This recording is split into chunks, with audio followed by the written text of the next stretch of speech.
అయితే అమ్మ ఇక్కడ మీరు ఎంతో మందికి క్లాసెస్ చెప్తూ ఉంటారు. ఇప్పుడు కూడా మీరు కొత్తగా మళ్ళీ లలితా సహస్రనామం పారాయణ స్టార్ట్ చేస్తున్నారు. అవును.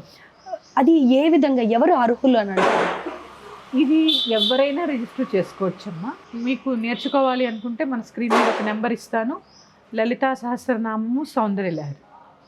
వీరు దీనికి అది ఎలా చదవాలి ఏంటి అనేది జాయిన్ అయిన వాళ్ళకి మాత్రమే. ఎందుకంటే కొన్ని ప్రత్యక్షంగా చెప్పే ఉంటాయి, కొన్ని పరోక్షంగా చెప్పే ఉంటాయి.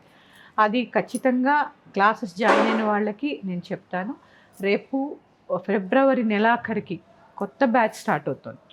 లలితా సహస్రనామం సౌందర్యలహరి ఈ రెండు కూడా ఎవరైనా ఇంట్రెస్ట్ ఉన్న వాళ్ళు స్క్రీన్ మీద కనిపించిన నెంబర్కి ఫోన్ చేస్తే మా వాళ్ళు లిఫ్ట్ చేసి మీకు డీటెయిల్స్ అన్నీ చెప్పి వాట్సాప్ లింక్ పంపిస్తారు.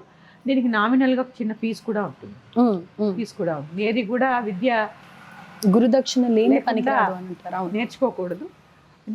దాని యొక్క అర్థము భావం కూడా వివరించడం జరుగుతుంది. ప్రత్యక్షంగా క్లాసులు నేనే తీసుకుంటాను.